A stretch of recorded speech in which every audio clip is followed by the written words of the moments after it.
Hey there.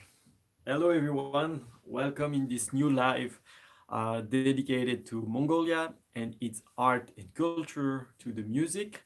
So I'm very glad to see you here again today. I hope that you had a nice week, that you learned a lot of things, that it was great. As for me, as most of you might know, in Mongolia, we are in a super strict quarantine, so strict lockdown. So basically, I was home all day for the whole week, reading books a lot. Hello, Bjorn. Thanks for joining. So, reading books, working on the next episode of the Into the Murder. Hopefully, I will be able to shoot tomorrow. The script is finished like 99%. Just need to check some text and stuff to be sure that it's correct. And then I should shoot tomorrow. So, hopefully, the next episode of the Into the Mud World should be released next Friday. I will try to release it next Friday. I really hope I can do so. Um, so just to give you a little heads up about what is going on with the COVID in Mongolia, I will not talk too long about it because that's not really the super positive subject.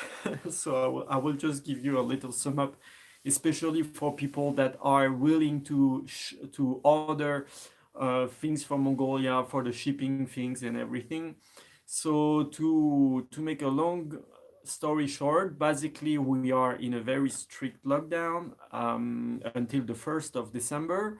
The case of infected in Mongolia is moving up quite a lot. So basically, in the last few weeks, like last 10 days or something, we had like 150 more infected or something.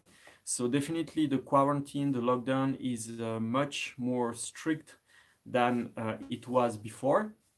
So basically, we are not really allowed to move around too freely, except to buy groceries or except for the people that are working for the post or for the groceries market and stuff like that, they can kind of get out.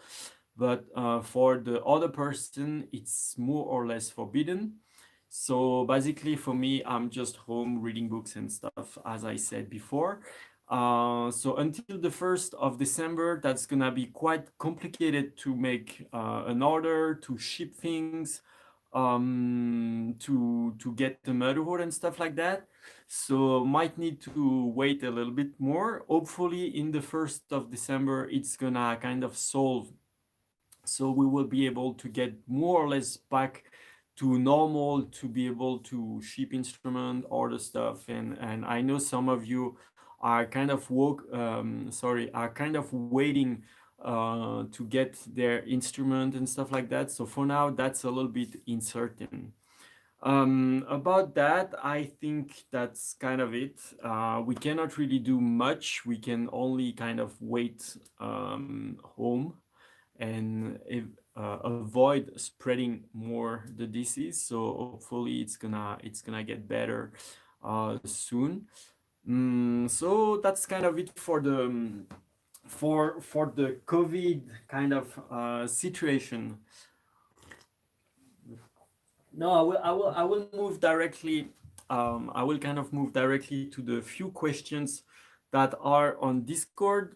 So actually, before starting with that, I want to ask you guys if you still wishing to see those live coming, because the first kind of like 7 or 8 live, now it's the 10th live. In the first live, there were quite a lot of questions, different subject and everything. In the last 2 or 3 lives, that has been a little bit more scarce in terms of questions. So maybe you want to change the form of this live. You want different content, or you want me to prepare something eventually. So leave me a message in the comment below to tell me how you would like this live to evolve. Or if you're just not interested anymore, maybe that's the case. Maybe we went through enough subject, enough topics. We in the last 10 live, last 9 live, we talked about a lot of different topics. So maybe that's enough, or maybe not. So tell me in the comment below or on Discord what you think about this live of this weekly live session. How would you want it to evolve or to change or whatever? So definitely, if you have any suggestions or any insight about it, feel free to share. I'm definitely super happy to hear what you want, what you are looking for, and to try to answer the wish that you can have.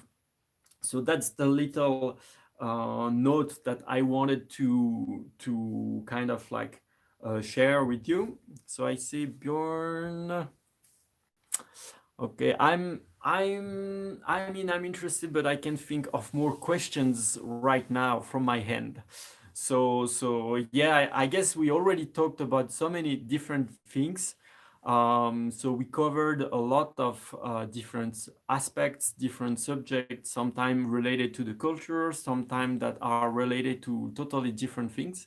So yeah, I can understand that a lot of questions might already have been answered so far.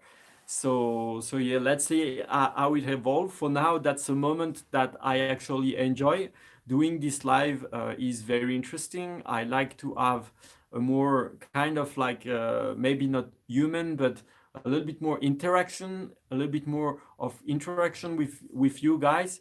So with the chat and all that, that's also pretty cool and pretty interesting. So that's a moment that I would like to keep. Just if you have any suggestion, if you think or feel about anything that might make this live more interesting for you, just let me know and I will adjust accordingly. So I will get to the few questions that were on Discord this week, and then I will check the chat and we can have the conversation as we usually have. So I will start with the first question that is coming from Mateusz. Mateusz, hello BlaviKen, how are you? Thanks for joining. So the question is a little bit complicated, so that's gonna be interesting. How do we play chord on Morin? And then it gets a little bit crazy. Does playing a minor third can be considered playing minor chord? A major third, a major chord, and playing open string would be a sus 4 chord then. Okay, or is there more to it? Okay, so Matthews, I want to tell you, I don't know if you are here right now, but I have no idea about music. I cannot read music. I have no idea what you just wrote. I just know what is a chord, but this third major and stuff like that, for me, that's a little bit like a weird language. I have a slight idea of what it might be because I heard about music theory before. I checked a bit about it, but that's not really something that interests me that much for the main reason that I might already have explained in the Mongolian traditional music, which is the urtindo, the maktal, praise, the folk dance, bilge, the tatlar and everything, it has been played for centuries for sure, for thousands of years almost for sure, and even maybe for more than that. And the music theory, as we know, like do, re, mi, fa, sol, and this European kind of like way to write the music was not used to compose all the statlak, to compose the urtindo and all that. So I don't feel the need to learn it. So I didn't really learn the music theory, like this note and stuff.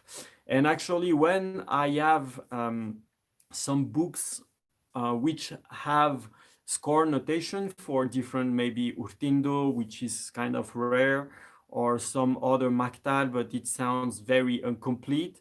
I usually use a software that is called Muse. Yeah, I think that's Muse. I just kind of type the different notes on the software, and then I make it play in the software, and then I learn by ear on the Melodies. Because for me to read the notes, that's a little bit complicated. But I know that we can play chord on the Melodies, so I can show some stuff right now, but I have no idea what I will be playing, but I can show you some finger position. Maybe that can kind of answer your question. So as expected,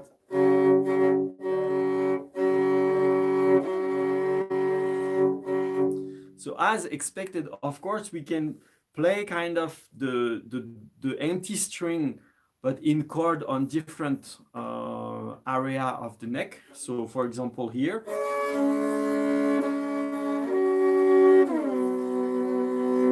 So in these areas, it's possible to play this kind of double string, empty string. It would be like putting I don't know how we say in English, like on a guitar, like this kind of pinch or something. That would be kind of do that. It's also possible to do this kind of positioning.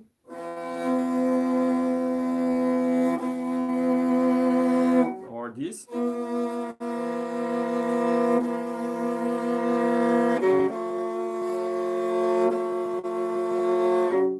Yeah, that's a capo. Okay, that's the same. That's the same word in English, then.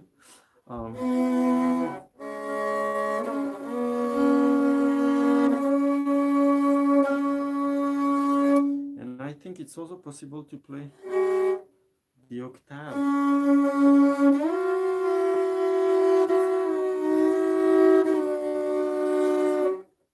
I think, yes, like that. So basically, I have no idea what I just played. I have no idea which note it is or whatever. I just know that there is this kind of different positioning that can allow you to play chord on the Melodies. Of course, as we only have two strings, we cannot play more than two notes at the same time, obviously. So the chord like that, that's not too used in traditional playing, to be honest. Maybe this one.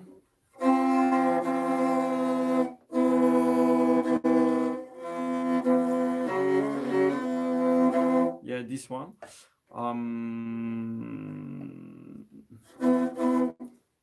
Yeah, it's like in traditional playing, urtindo, tatla, mactal, these kind of things, it's kind of super rare, because the idea behind it is that usually one string of the Melodies is always played empty, and then we play the melody on the second string.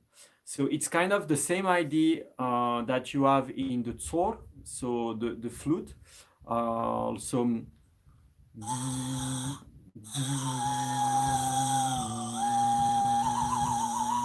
the voice and the whistle on top of it. The same idea goes with the homi. So with the homi, the throat singing, you have like the basic voice, which is stretch or whatever you want to call it, as a bourdon, as a bass, and then there is the harmonic on top. So again, this idea of duality of two notes going together. And usually, actually, we are kind of expressing that there is three things that are going together. If I take this idea of the Tsuur, so the flute that we play, it's actually the sound of the whistle, the sound of the instrument directly, the voice of the musician, and the third is kind of like this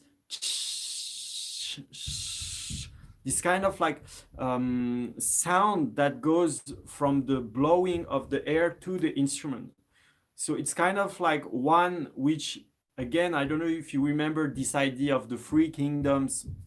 There is this high note, the higher kingdom, the lower kingdom, which is the voice, and then the lower kingdom, yeah, that which is the voice, and then this kind of human natural kingdom, which is kind of the blowing wind on the instrument.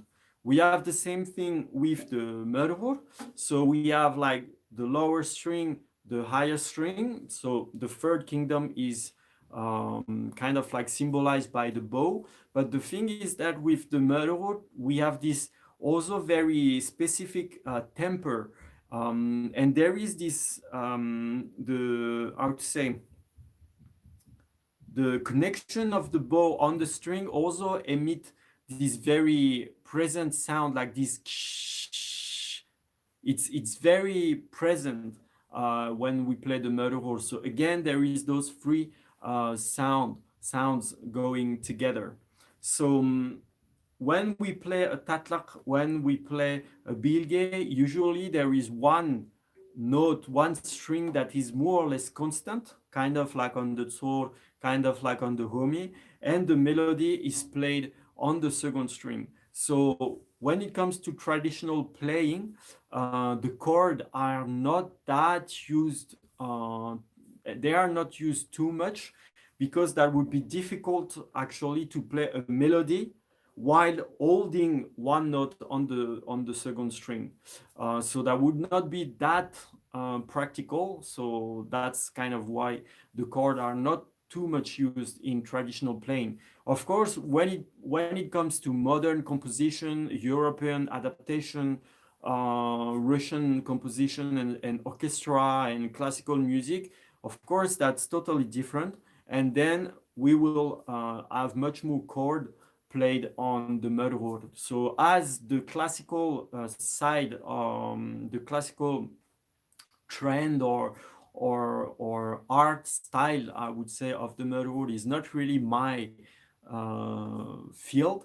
I cannot really give you all the classical possibilities that are on the mudhorn, but that's kind of it. So I hope that this answer kind of satisfy you. I know, Mateusz, that you are on Discord, so if either you have more questions, or if it's not enough, you can tell me, and I can eventually share with you some classical pieces that I might be able to find on YouTube or something, share some links of Murhurch that are more on the classical side. So that might give you some ideas to play chord on the Murhur. What I would say also is that, as usual, the Murhur is a very freestyle instrument. You can just try stuff. I mean, you just have fun and just try some combination and stuff like that. And for sure, you will find very interesting harmony between different notes and stuff. So yeah, I hope that answers the questions. The question. So I can just check the chat a little bit. I saw that there were some, I would say, some intervention. Ooh. Hey Phil, how are you? So hey Steve, thank you so much for this chat. Thanks for coming. It's late in Canada, but I'm looking forward to hearing more from you. Oh, thanks. I'm glad that you like it and that you are enjoying the lives. And then Ezekiel is asking, can you play the little lute in the background? So are you talking about this one? If you are, that's a kind of like a souvenir dombra. So the sound is not that pretty, and actually the fret that are put on the instrument are totally wrong. So it's kind of complicated to play something that will that will sound harmonious on it. So yes, like it's a toy. Like, to be honest, it's totally a toy. It's the size is not even like, it's not even the right size. That's more for the decoration than to be played actually. So that's more of a kid toy. Then Bjorn, a lot of people seems to like a live concert from you as well. Okay, yeah, I'm starting to think that people actually are not asking questions to make me play more. That might be the reason why the questions are kind of like dropping down. Because each time there is less question, people kind of start to see that I play more music, so maybe that's why they are not asking too much. Then Bjorn, technically, if you tune it to G and D, then that would be in theory the same as the G and D string on a guitar. Okay, you say so. I'm not too comfortable with all these scientific things. And Bjorn is asking, do you play the Tsuur as well? Well, I can play a little bit of it. I'm not a pro at all. I just know a few melodies, not perfectly. And also the thing is, I actually was not that lucky because I bought a first sword from a person, and this sword was not finished, and it was actually super difficult to play it. Um, the note were not tuned to each other. So basically the space between the hole were not correct. So the note were not tuned. And to make the second octave, that was like super difficult, especially because I'm a novice, I'm not a professional player, so I was just starting. So the instrument I bought was not really an instrument actually. And how do I know that? Is because later I met another Tsuur player. I asked him to play on that instrument to show me some melodies, and he told me that he was super bad. So he helped me get another instrument, which were much, I would say, much easier to play. The only problem, which I learned from another Tsuur player later, is that the tuning of this new instrument I got is too high for my voice. So it's kind of my voice is at this note, and I need to sing da. So it's I need to force a lot on my voice to play. So I didn't know that that person I met, he explained me, he told me that usually the sword should be kind of adjust to the voice of the person who plays it, because some person have a low voice, some person have a high voice. So of course, it's best to be comfortable, and that the note, the scale of the instrument should be kind of adjust to the voice of the person who plays it. So for now, I don't really play that much Tsuur right now, and I'm intending to get one instrument from that guy when the quarantine will be over.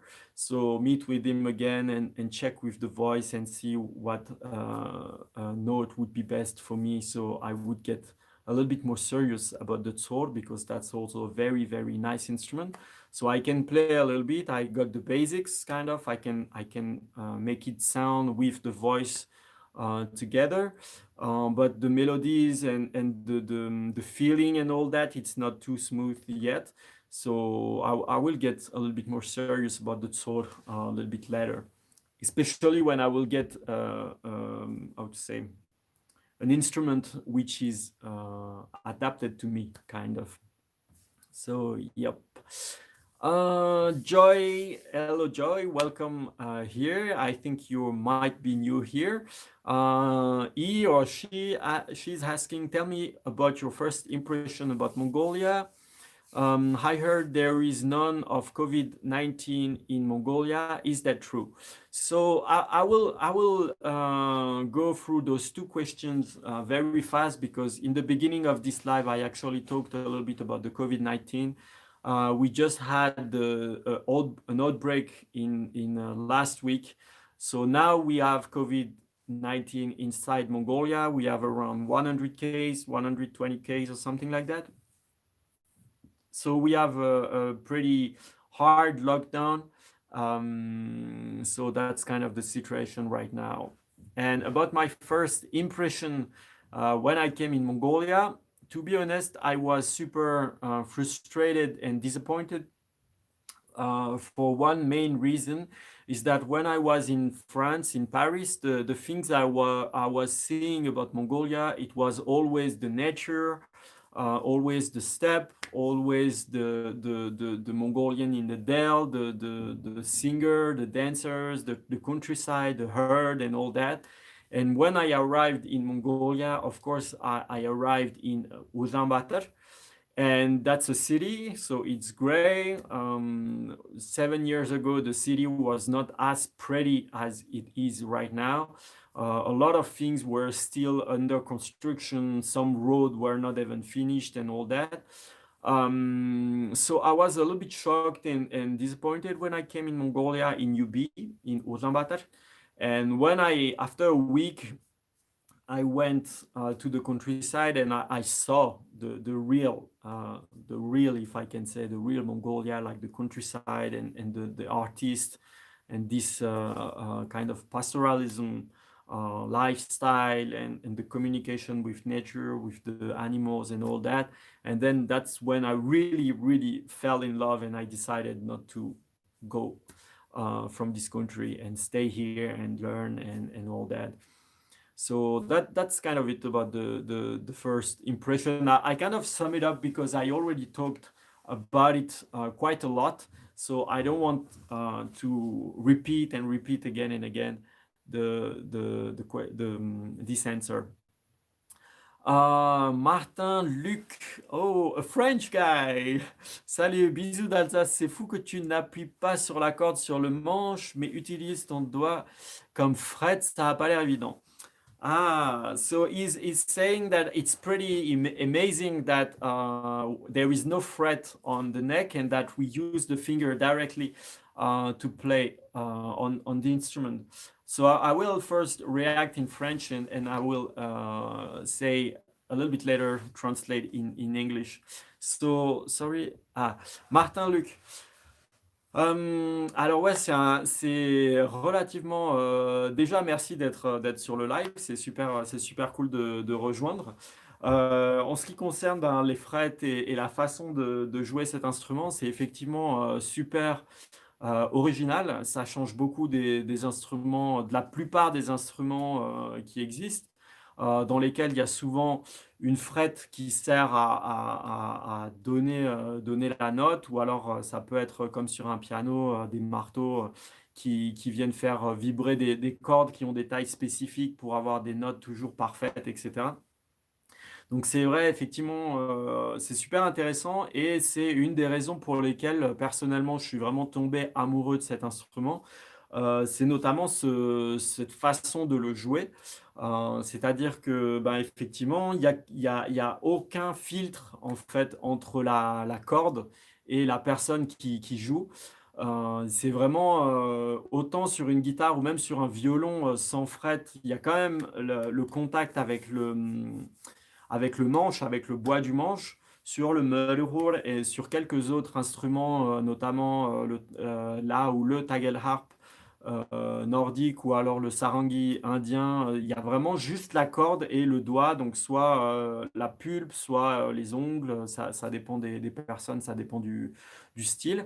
Mais c'est vrai qu'effectivement, c'est un toucher, c'est une sensation, c'est une façon de jouer qui est vraiment super, super, super originale, super intéressante.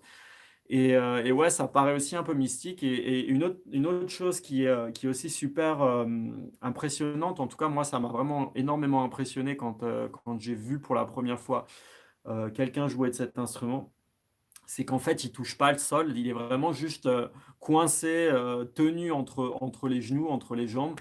Du coup il y a vraiment cette sensation d'un instrument qui vole. Enfin, il y a vraiment enfin, pour moi, je vois vraiment le cavalier, la personne qui est en train de monter un cheval directement.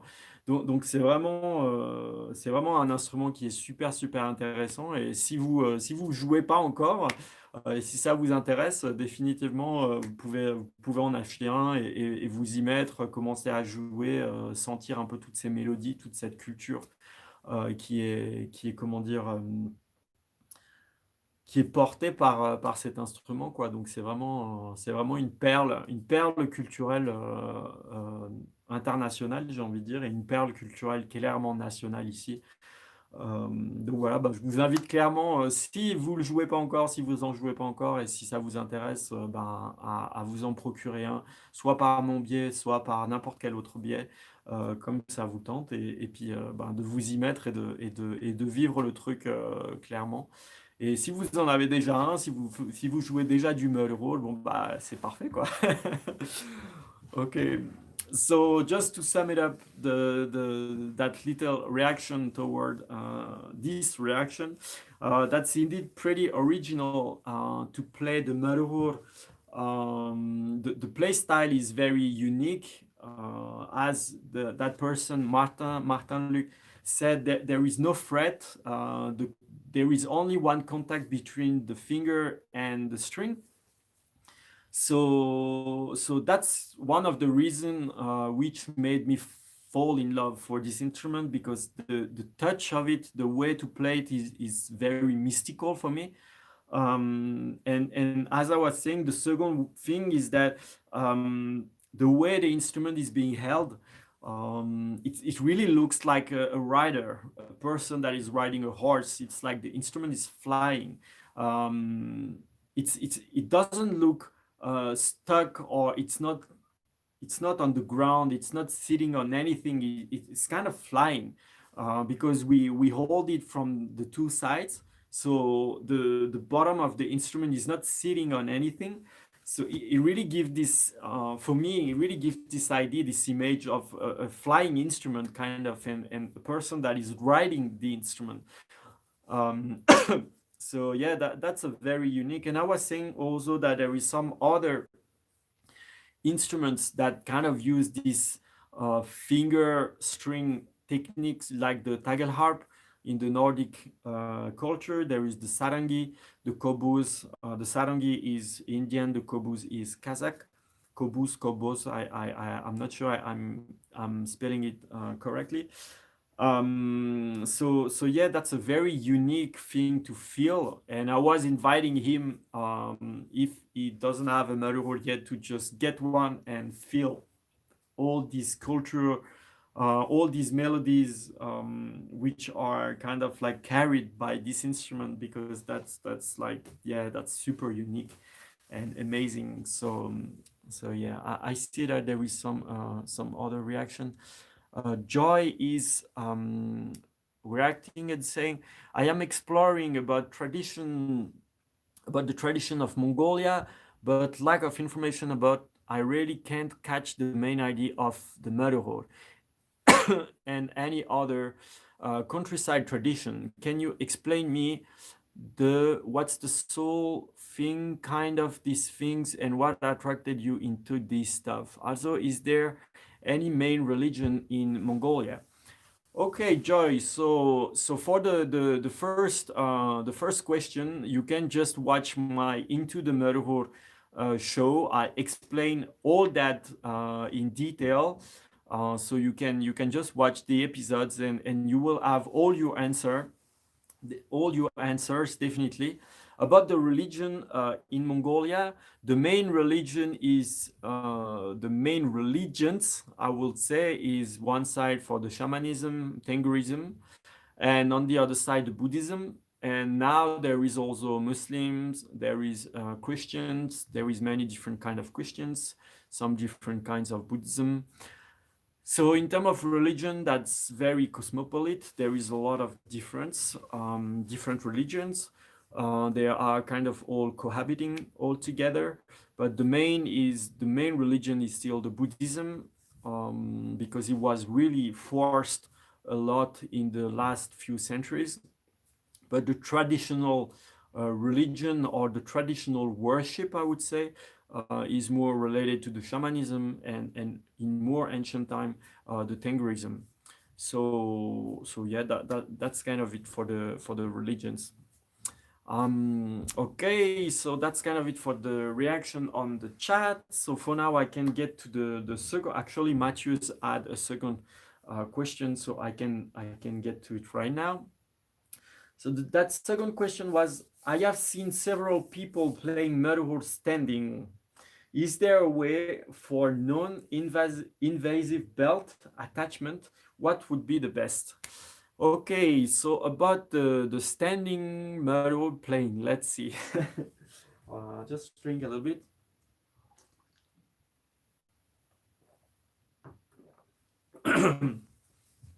So I'm not too familiar with the standing play style.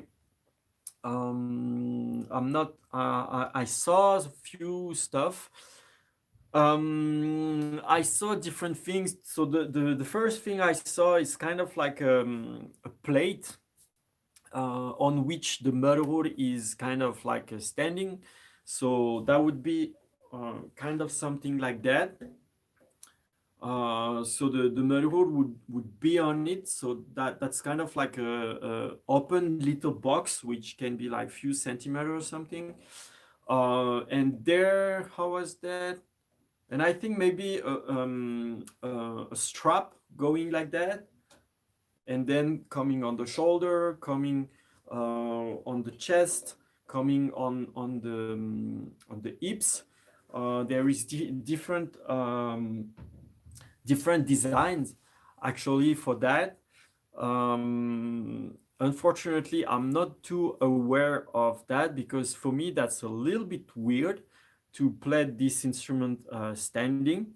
Um, so I didn't really take too much attention to that because I feel that it's so again, as I was just saying right now, with like this feeling of riding a horse. I don't know if you can ride a horse, but if you rode a horse before, or if you felt it, having this muscle between the legs, feeling the body, feeling the breath, this expansion of the animal, and feeling the strength, especially when the horse start to gallop. There is this chin, this movement of the spine, like when he or she start the horse, when the horse start to gallop and all that, all this feeling. And I feel that while playing the Melodies traditionally, kind of holding it between the legs, all these different horse riding feelings can be felt also a little bit.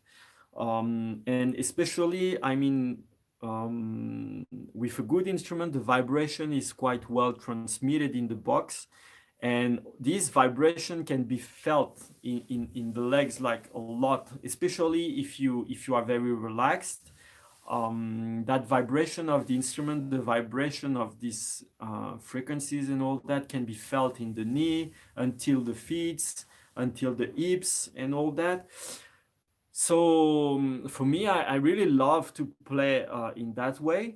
Playing standing for me looks like kind of like standing on a horse that would gallop. So the connection is a little bit lost, in my opinion. It's still possible, it's still interesting, but this connection, this like centaur metaphor is kind of disappear in a way, in my opinion. So yeah, for the different belts and all that, I think that from what I saw, most of the person that created a device to be able to play the murder while standing, they all made their own stuff, like this kind of like box and the strap going on and all that. Usually there is no destructive things that are made on the instrument, like drilling hole or stuff like that. Of course, it's prohibited because that would affect the sound a lot. Usually that's kind of like strapping the body with leather, and then this kind of like strap making it standing on the hips, on the belt or stuff like that, kind of like the baby chair that we can hold like a backpack or something. So yeah, that's kind of the idea. The thing is that while doing that, usually that would also tend to mute the sound of the instrument, in my opinion. So I think that the sound might be more open and might release, and you might have more sustain if you hold it while being relaxed between the legs. I think that's my opinion. So yeah, if you have a murder, if you have like some straps, some I don't know, some rope, some stuff like that, you can try to build something. Definitely that's possible. Maybe if you have a whole backpack, you can make a mix to build something to all that. And if you need some inspiration, I can ask around. I can see if I can find some pictures of people that created something to be able to play while standing. If you need some reference or something, just ask me and I will try to find some information for you. So I hope that it answered the questions. So I can move to the last question, which is coming from Discord. So you saw only three today. And this question is from Bjorn. Is asking, do you have any other interesting stories of meeting well-known murderers or just any other well-known artists? Well, I guess I might have few stories.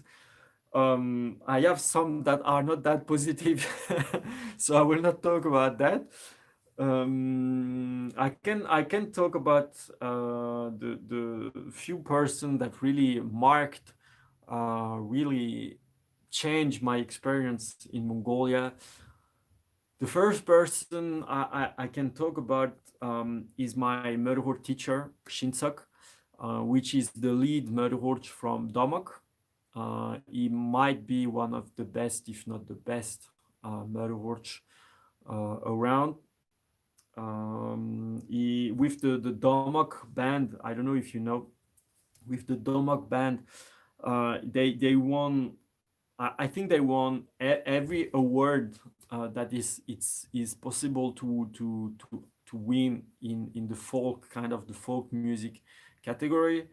And he was my teacher for 2 years, almost 2 years. So he really changed a lot in my skills. He changed my vision of the Merhor. He taught me a lot of things about the Merhor, about the philosophy of the instrument. And even humanly, I mean, just trying to teach me how to get to be a better person, practice better, like be a good person. And I went to countryside with him few time. We made music videos together. So yeah, a lot of things went with Shinsak. Unfortunately, when I was taking class with him, my Mongolian was not that perfect, so I might have missed a few things that he taught me, which is a little bit frustrating in a way. But I still learn a lot with Shine, and he is super amazing. He's like incredible musician. He practice a lot. He's like yeah, he's like super amazing. I mean, I had the chance as I was a student to go to multiple Domok concert in the countryside during the summer and stuff, and that was always mind blowing. I mean, like, their Chine is like incredibly good, but all the member of the band, they are all super incredible musician, and the connection between all them is like also super amazing. I mean, like the level, the precision, the perfection of the notes and the nuance, the rhythm and everything. It's like it's like one person playing, but there are five, you know. So yeah, that was mind blowing a lot.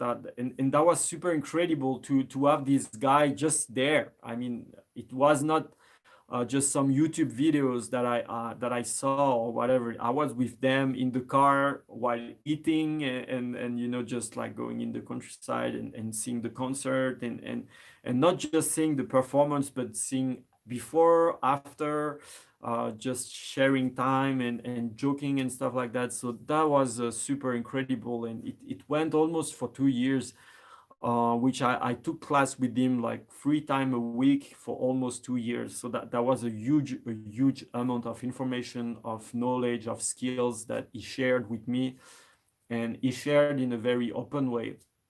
I didn't feel that he hide he did hide anything.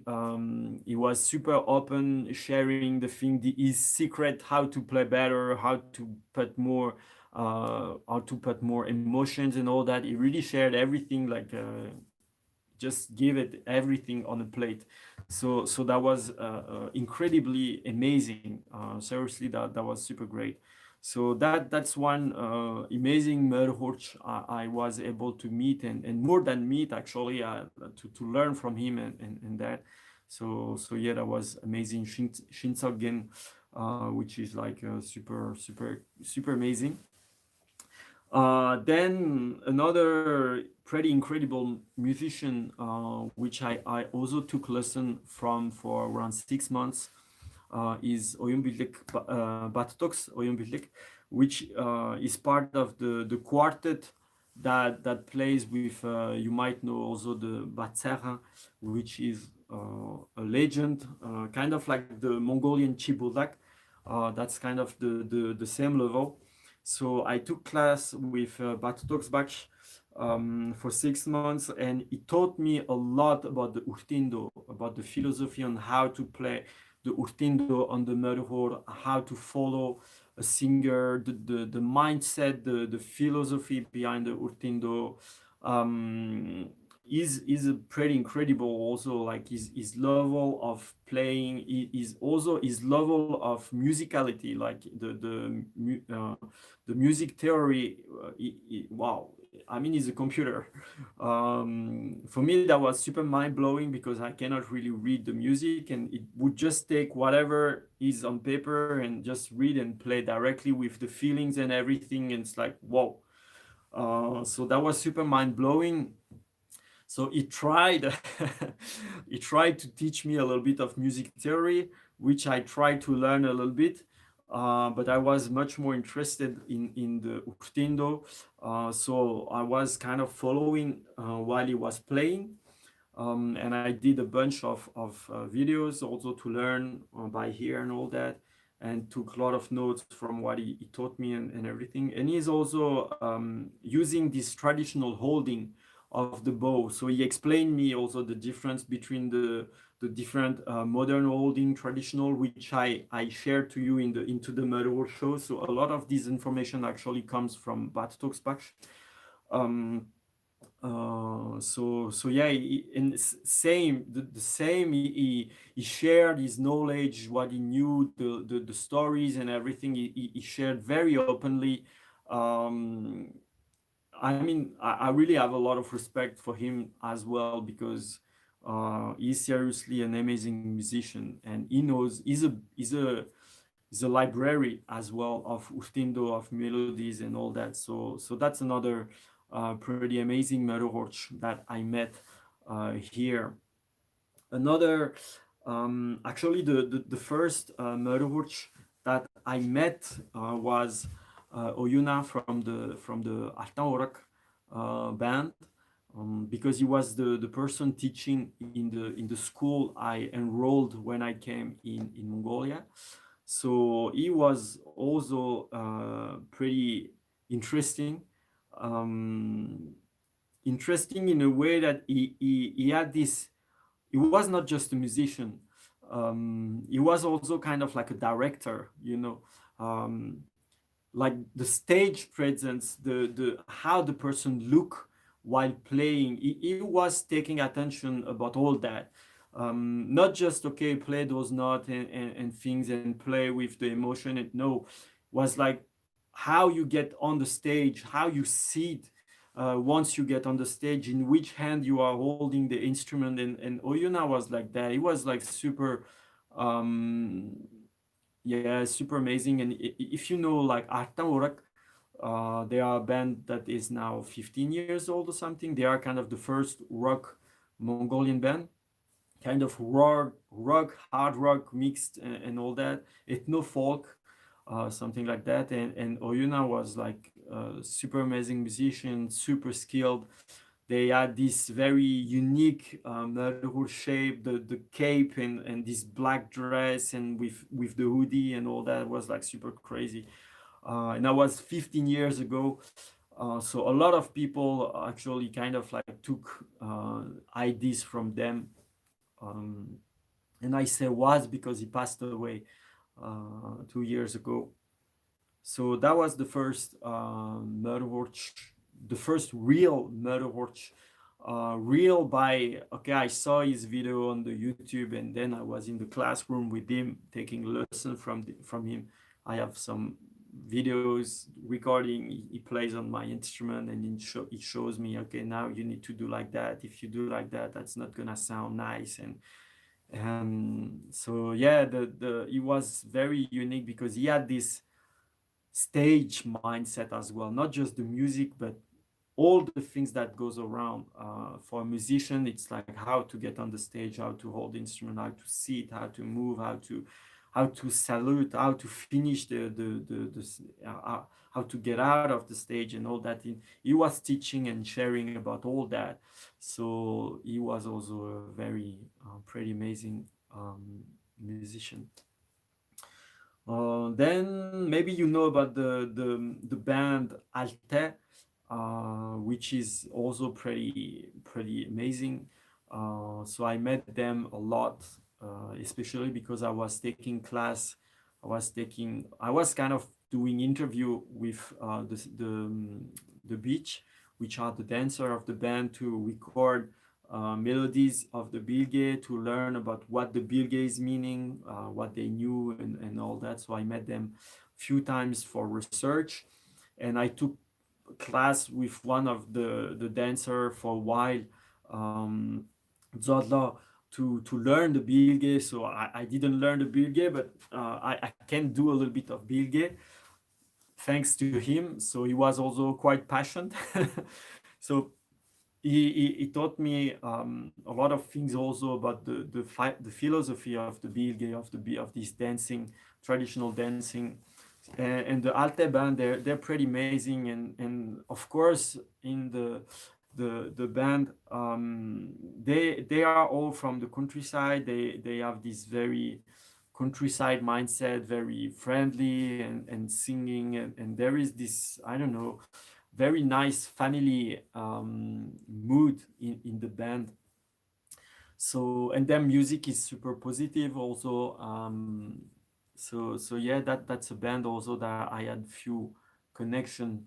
And another one, of course, that I cannot forget is Munksera from Jonan, from the Jonan Handlak, which is the one of the first friend I had here in Mongolia.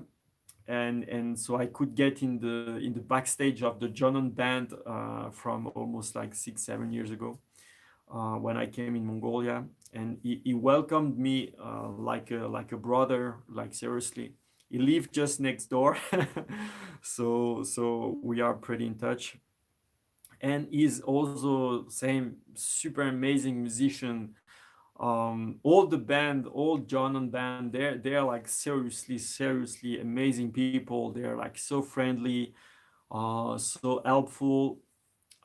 They are like super great. I am also very grateful to Munksera especially, and to Jonan, because when I came in Mongolia, I actually participated to a competition like Huhunamjil competition, and I was kind of practicing with the Jonan band. They were giving me advice on how to improve and how to sound better and all that. So of course that was 6 years, 7 years ago. So I was like a total newbie.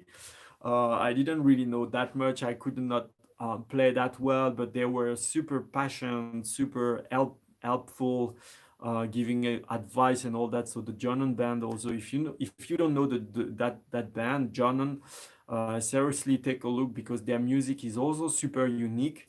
Um, they are seriously composing new piece with their own style. I mean, if we hear, if we listen to one song and their style is so special that we can just guess just by the melody that yeah, that's from John.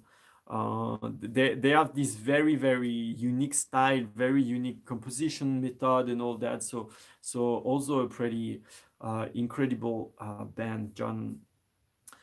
So yeah, that's kind of it about the well, I mean that's kind of it. I mean I met a lot of person of famous people here in Mongolia, because in Mongolia it's very small somehow, and sometime on concert, as I played hundreds of concerts, I played on so many events, so many occasions, like from exhibition opening and party and concert and stuff like.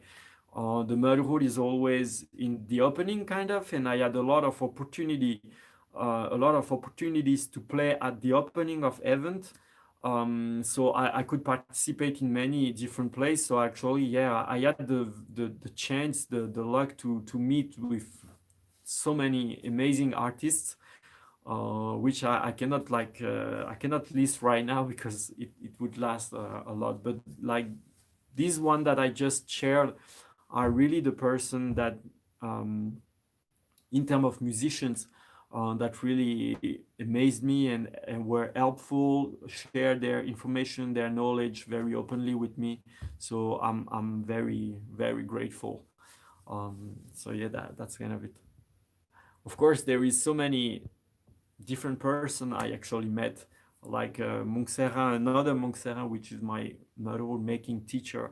The person I met this Merhur, same, this Monkserin is like my father. My father, I mean, is we shared a lot together. He taught me also a lot without filter, without hiding anything. Is an amazing craftsman. His instruments are always so perfect. I mean, he puts everything in it. I have the highest respect to Munhu. Is like super awesome. So yeah, I cannot not talk about him. um, Also, seems a lot of person came. Hey, hello everyone. I went a little bit in a monologue answering that question from Bjorn, so I will check a bit about the chat, as it seems that there is quite a lot of reaction right now. What does the red seal represent on calligraphy and how to make it? Okay, so about the seal, the tamak, to make it, it can be made out of wood, out of stones. It depends on the material that you have. In modern time, in modern day, we can use kind of like a Dremel, I think, kind of like the machine to sculpt with like the different pen, kind of. Uh, in more ancient time, there was we were using kind of like iron. I don't know the word in English. Kind of like a iron tool with different shape to carve inside the wood or inside the stone. It can be also with the knives. So that's basically sculpting. So just like you would sculpt kind of like whatever you want to sculpt, actually wood or stone or other things. There isn't much difference between sculpting a tamak or sculpting the head of a Merhur. Actually, that's super similar. Just the size is different, the format is different, and as it's a stamp, you need to sculpt in reverse. Of course, it need to be mirrored, kind of like a mirror. And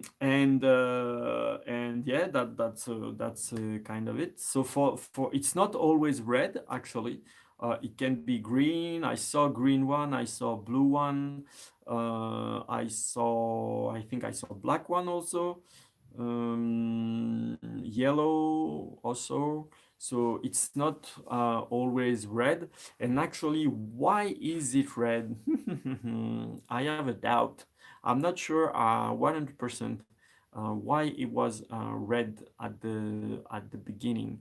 It might well, I will not talk more. I will check it out just to be sure, and I will talk about it in the next live. So you can remind me about that on the Discord, BlaviKen. You can remind me about that because I'm not sure 100%. So I don't want to say wrong things. So I will double check and tell you next time. Okay, and hello Card, thanks for joining. I like you very much, you play very well. I find peace when you play. Thanks a lot. That means a lot to me. That's exactly my goal in life, bring peace to people with the motherhood. So I'm so happy to read that. Bjorn is saying again, I have seen people do a similar thing with a cello, but then they held it like a guitar and not between the legs like normal. Oh, I think then it was about the holding the instrument. Yeah, sorry, the live is not actually there when I talk. I need to click to, I need to tap to make it appear. So if someone is super good with the YouTube lives, tell me how to keep the chat visible, because it keeps disappearing all the time. So if anyone got idea on how to keep the chat visible all the time while doing the live, please share that information with me in the comment below. That would be super useful.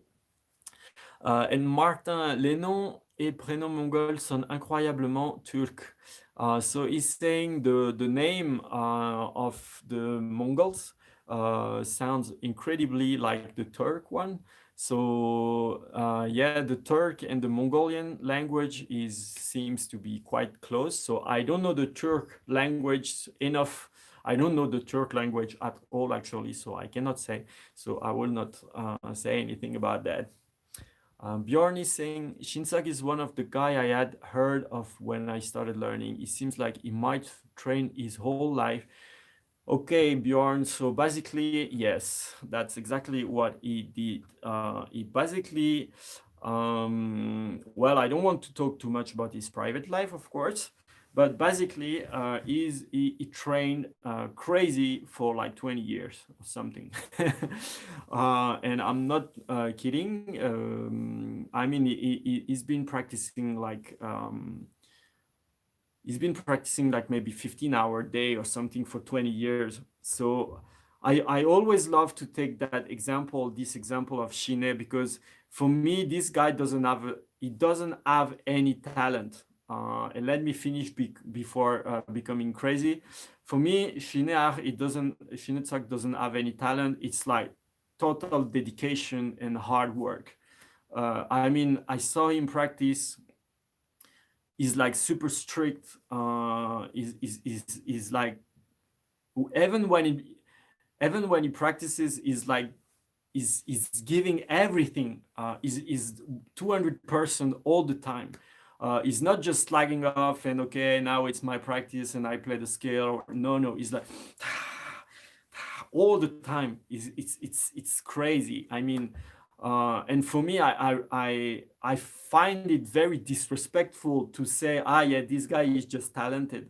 No, because behind all these skills, behind all these musicality and the feelings and everything, there is countless of hours of work and practice. And when you practice, it's not just like practicing, it's being smart. It's recording, listening, checking what is wrong, what is good, what does sound good, what does sound wrong, and how to improve. And so for me, yeah, that's like total dedication. It's like 200% for the Morin. So of course, after so many years, the result is what it is. I mean, yeah, it's like super crazy good, but a lot of person think, yeah, he was born like that. But no, he just spent his life and dedicated tons of hours and worked smartly, and yeah, that's like for me, I have like super high respect for that, because yeah, it didn't came magically. Definitely it's like pure dedication, pure love, passion, and all that. And actually there is that girl, Tina Guo. I don't know if I said the name right. Maybe you know, she's a cellist, and in one of the episodes, she were talking about that, like people say, oh yeah, you are so good, you are so talented. And she said that actually she doesn't like when people are saying, yeah, she's talented, because she's not. She's working a lot, she practice a lot, and that's how she explains. She's like, yeah, I don't like when people say I'm talented, because I spend so many hours practicing, and saying I'm talented is kind of like canceling all this practice, kind of like this practice, this hard work didn't happen. And I find it very, very true. uh, I find it very accurate. Like people that are so good at what they do, it's not because it just happened like that. It's because they spend the time, dedicate themselves to that, to the practice, to learn, to try more, and to make mistakes and learn from that, and they're not giving up and all that. So there is no magic. It's just about trying and being in love with that. So yeah, definitely Shinsak is like a pure example of that, of this like super love, super dedication to the music, to the murderer. So yeah, he's like Shutle. I mean, I worship him totally. Hey Laura, how are you? Thanks for joining. Sorry, I didn't see the. I hope you're still here. Is that the band you recently shared on the Discord? Oh man, I don't know what I was talking about when you said that. As kids in Sweden, we were taught to make stamp out of potatoes. That's pretty good. So things are going on. Talking about potato seals, yeah, that's pretty cool. That's pretty nice to train your carving skills with maybe with a little bit frozen potatoes. So definitely that's pretty cool. I've only seen it happen in Sweden. I guess I was wrong. So yeah, I guess that we are kind of at the end of the question. So I guess that I can talk. I can play a little bit of Naruto for you. Can play some big, some B that I didn't play last time. Of course, if oh, okay. So wait, you were talking about the John. Yeah, exactly. That's the band I shared on Discord. I think a few days ago they released a new video in the desert, with like kind of like silverish shirt and stuff like that. So yeah, that's the band. So they have their very unique music, and they always have the nice costume and all that. So they really have a nice identity, and they're super great people. Humanly, they're just so fine, so friendly and all that. So I really like them a lot. So yeah, maybe a little bit of metal. I will try not to get carried away, as it's already been an hour right now. So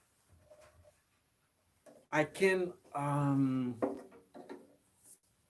maybe play some BlviKen for you. I can put the camera a little bit down.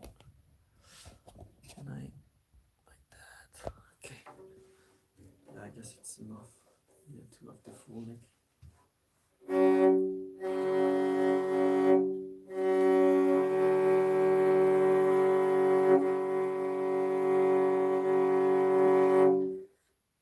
So I can start playing maybe a B, which is from the Oriental tribe, Oriental ethnic group. And I can play a B, which is called satsat. And after I can give you some information about it, because that's also pretty interesting.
Yeah, no, I messed up a little bit. So just to give you some insights about this playing style, about this satsal. So yeah, I as I told in the previous live, I'm not practicing the BLG too much, so I messed up a little bit. But to give you some information, I don't know if you remember the satsal which is there. You know, the spoon to send the milk, to send the tea to the nature, like the milk offering. So basically, the idea of this playing of this bee, which is called satsal. So the satsal is this kind of movement when the dancer is dancing. So depending on the ethnic group, it's shown differently. So yeah, now I'm sitting and all that, and I don't know all the ethnic groups, but the idea is kind of giving the offering of the milk to the nature. So what is going on here? Hey, this da ti da da, this little detail of this little ornament is actually symbolizing the fact that when we take the milk or the tea or whatever the offering can be, on the spoon, this milk is whole. And when we send it, when we offer it to the nature, it's gonna divide in many little drops. So this little ta ti bra ra, that's kind of like ta ri ra ra bra, the spark, the kind of like the spark of the liquid, the drops flying in many directions. So that's why there is like this little ornament in many occasions in this bee. So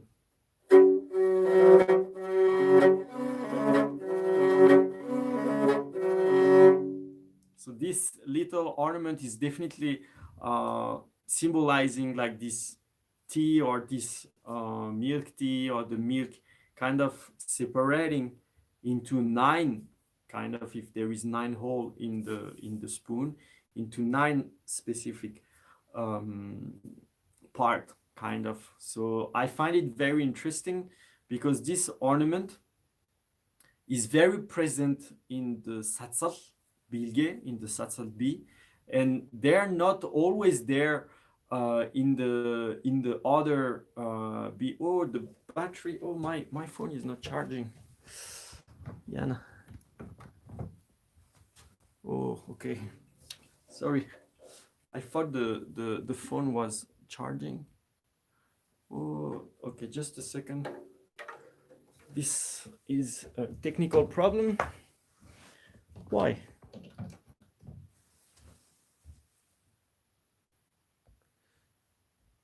Okay. Sorry about that. That was not charging correctly. So yeah, that's about this satsal. That's very interesting that it's kind of present a lot in every B. So maybe I can play another bilgi.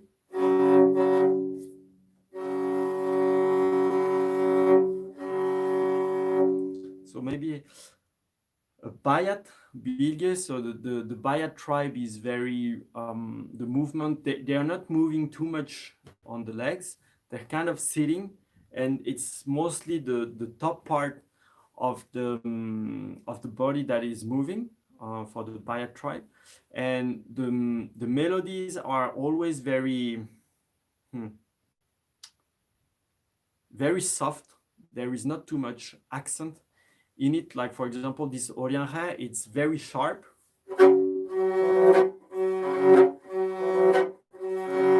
It's very sharp, but for the Bayat, it's much more soft. So maybe I can play the Bayat Ilkindik.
So as you can see, we are in a totally different mood when we are talking about the Bayat tribe.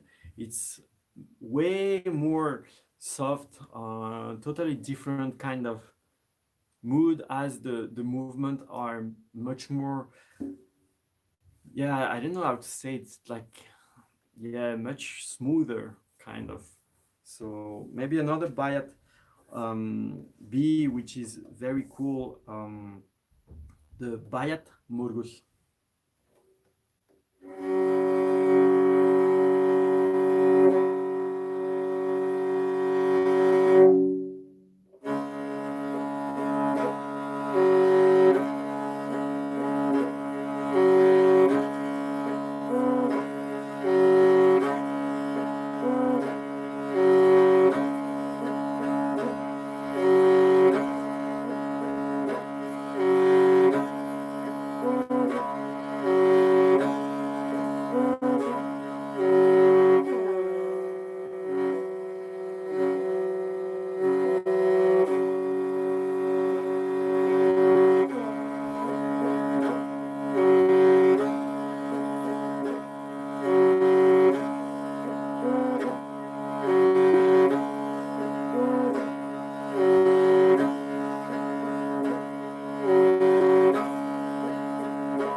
this melody is also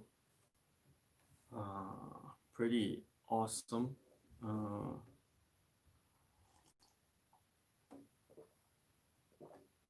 yeah, definitely super magical uh, melody there.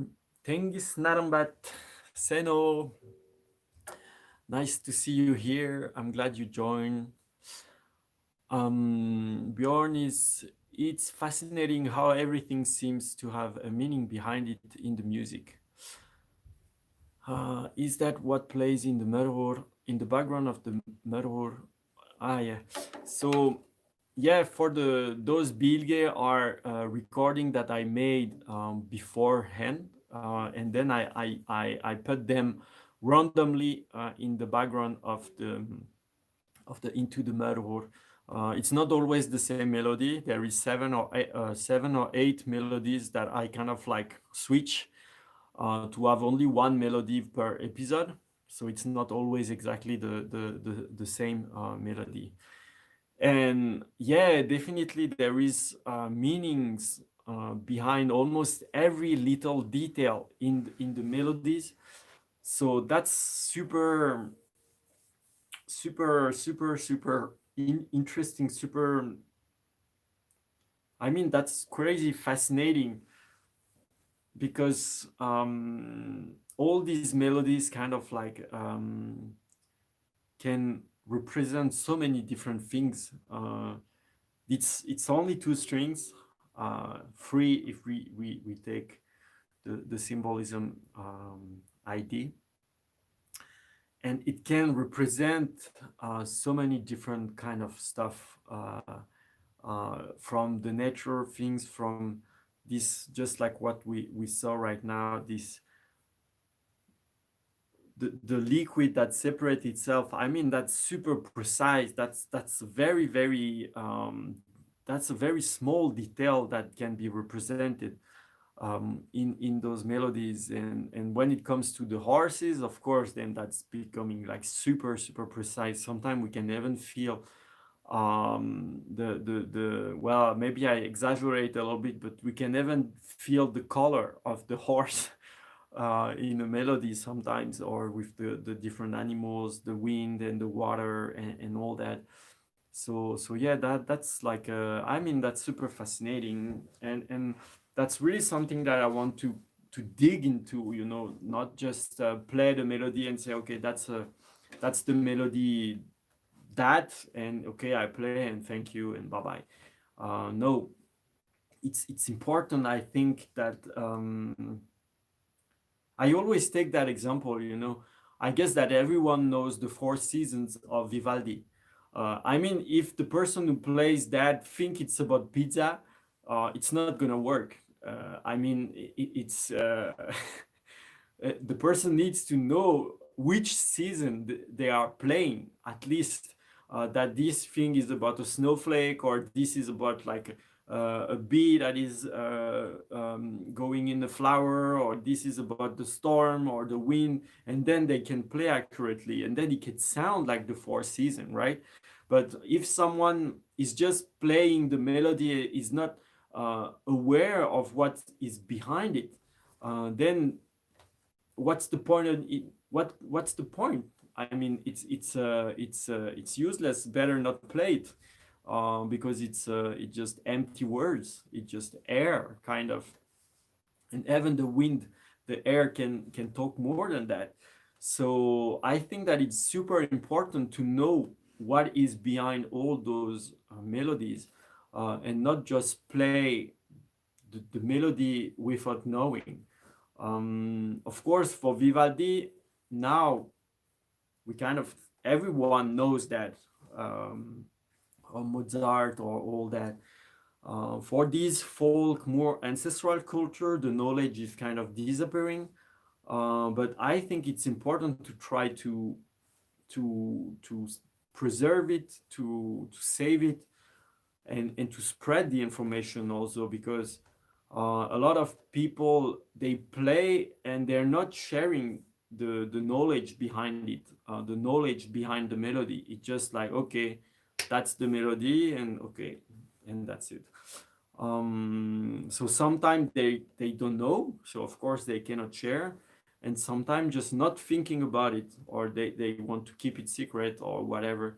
And I think that's unfortunate, because the melody is cool, for sure, but the meaning behind it is even cooler. That would be like same like listening to Queen or to Pink Floyd or to Nirvana and just yeah, that's a nice music, but what they are saying is even stronger. So yeah, the meaning behind all these details and all that is super important, in my opinion. So I just used the opportunity, that came from Bjorn to talk about that a little bit again, because that is very meaningful for me and that's super important. So yeah. So, what do you think, guys? Shall we stop right now, or do you still have some things that you want to add, or a request or something, as it's already been an hour and a half. Oh, thank you, Snarambat. I want to learn Merhur. So yeah, of course you can. As my teacher Shinsak, he asked me once. He asked me how many finger do you have? If you have 10, then you can play. So that was that question he asked me, because I asked, yeah, I am a foreigner. Can I play the merhur? Can I learn? And yeah, he asked me how many fingers. I said 10. Okay, you can. So yeah, you can definitely learn the merhur, and you can, if you already have a merhur, then you can just use the videos. You can join the Discord. You can ask the question. Try by yourself, because of course a teacher is important. It's important to have the right information. It's important to have the knowledge, the example, and all that. But learning the merhur, it's not. I, I mean, I cannot. I don't want to say that I cannot teach the merhur, but it's up to the person to learn it. Uh, uh, I can share the knowledge, but it's up to the person to learn, to practice, and to try, and to explore, to make mistake, to correct, and all that. So you don't need to wait that the lockdown is done. You can just take an instrument. If you already have a merhur, you can try to play. You can use the videos. There is already a lot of tips, of advice on how to start to play the merhur. So you don't need to wait, that the lockdown is done to take lesson with me, because I'm not even sure that I will teach and that I will give time for that. So just go for it. I mean, and ever people that are not in Mongolia, that are abroad, and they are thinking, I would like to learn and all that, just find an instrument, try to get an instrument if you don't have one, and if you have one, just play and feel and try. And if you need any, advice, any feedback, you can come on the Discord. I am there. There is other people that already can play. Some start to be quite decent. Some play for a while.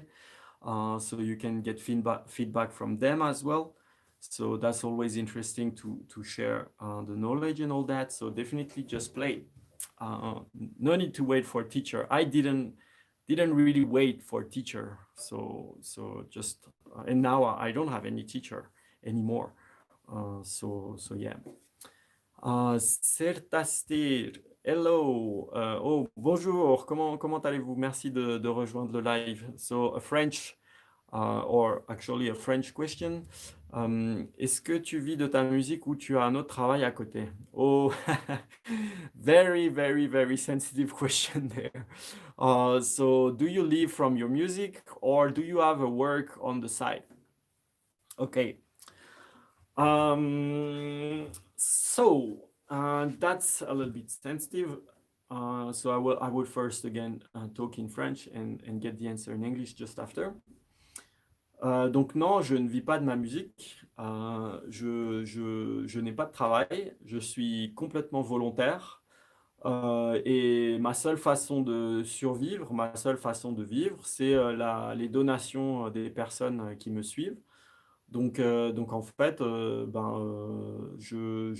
non, c'est tout ce que je fais, tout le partage, toutes les donations, toutes les informations, tout ça, c'est que du volontariat.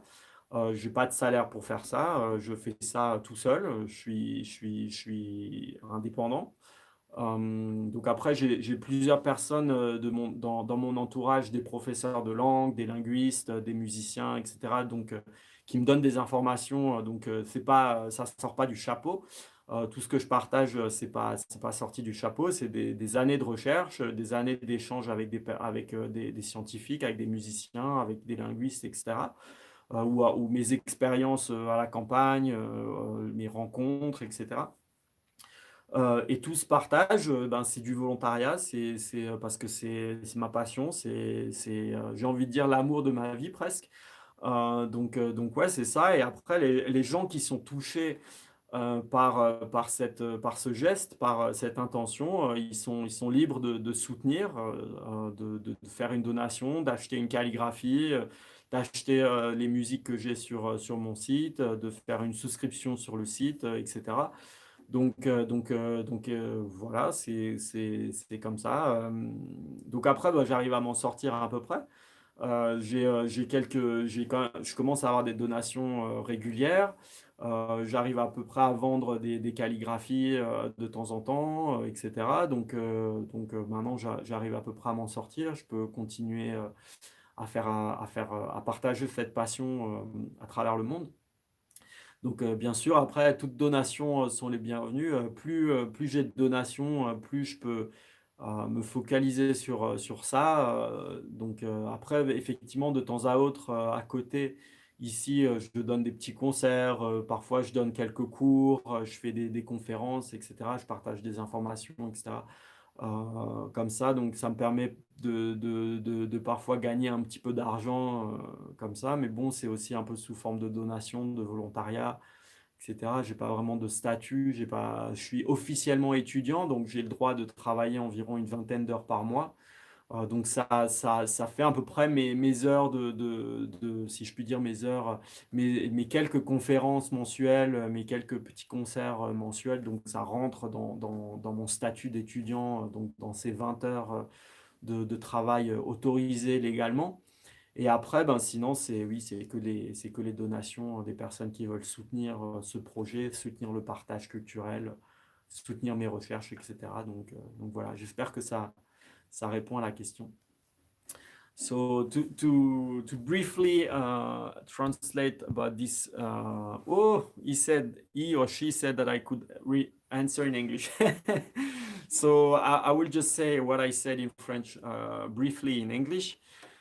So basically, I'm not really living from my music. As most of you might know, I live out of the donation of people. What I do is purely from a voluntary position. It's not a business. I don't have a company.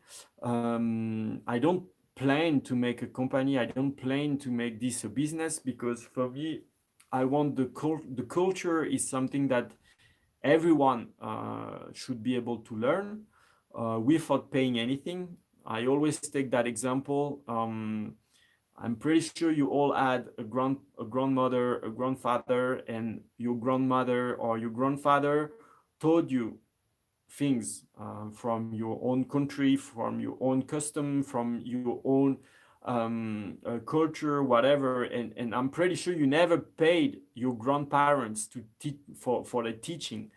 They just shared with you like that because it's normal, it's culture, it's knowledge. It's like pure sharing. So for me, the culture is like that. Anyone on the world should be able to access knowledge freely.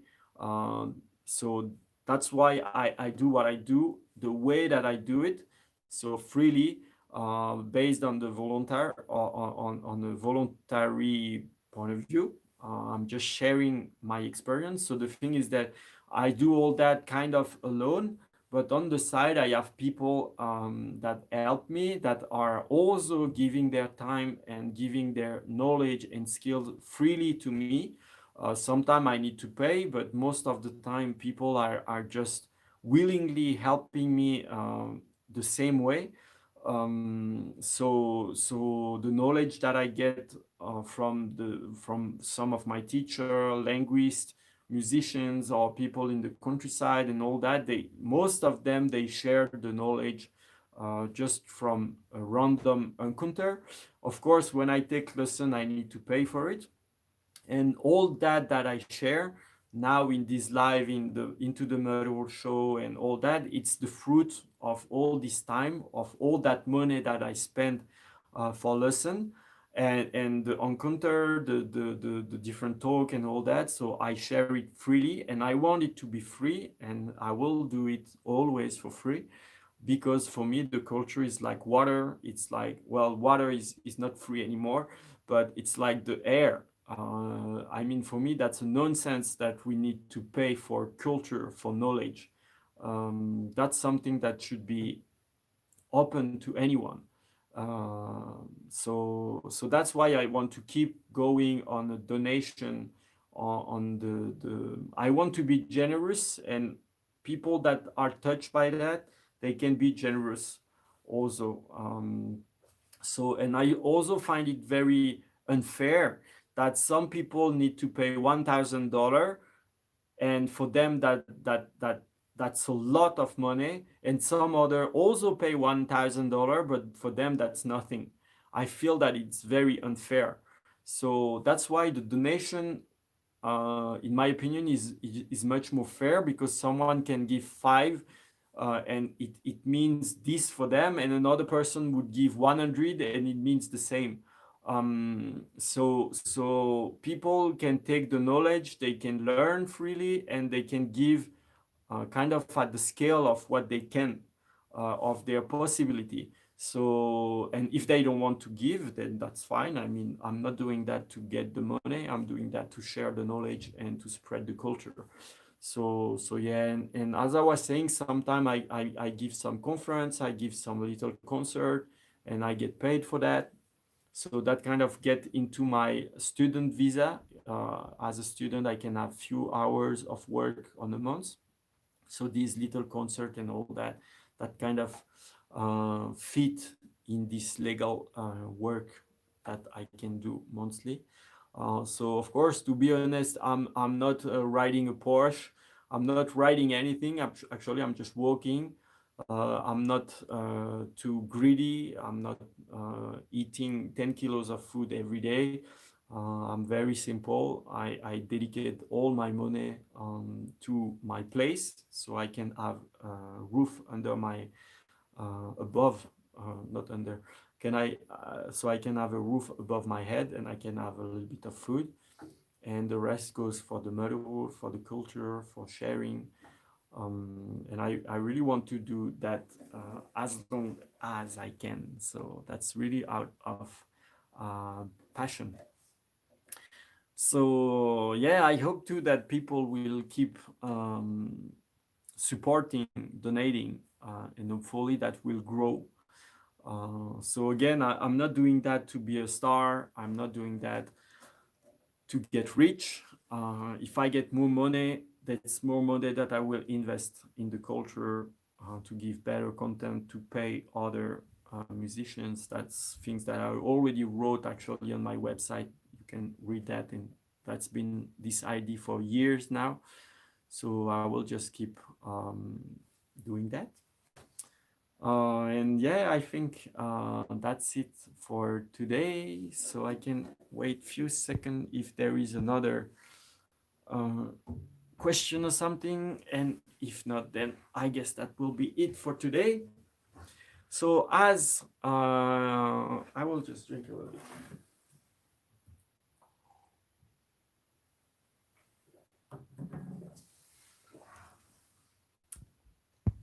Okay, so as usual, I hope that you enjoyed the live today. I hope that it was cool, that you learned new things, that it was interesting. And if you like, then you can share, you can spread the word. As usual, feel free to join the Discord if you want more direct interaction, if you have more questions, if you want to see more information. A lot of things are going on Discord, sharing knowledge and music, not just Mongolian folk music. It's always interesting to not just know Mongolia, not just know this motherhood, but it's very good to also know other culture to make comparison, because sometimes there is cross. Um, I'd say the meanings are kind of crossed to each other. So that's very interesting to know what is going on, not just in Mongolia, not just for the murderer, to improve one's sensitivity, improve one capacity to imagine things. I'm getting a little bit on other subject now, but that's very important to be open to a lot of things. And the more open you get, the more knowledge you learn from not just one specific subject, the more this specific subject you will be able to master. I'm a little bit talking like Yoda right now. Kind of like changing the English structure. So yeah, definitely join the Discord. All that to say, join the Discord, so you can be able to enrich your knowledge, your folk knowledge, your traditional knowledge, and share with other passionate. And subscribe to the YouTube channel. Get the notification for the next live. And yeah, I think that's it. Until next time, may the blessing of the eternal blue sky be upon you. Bye bye.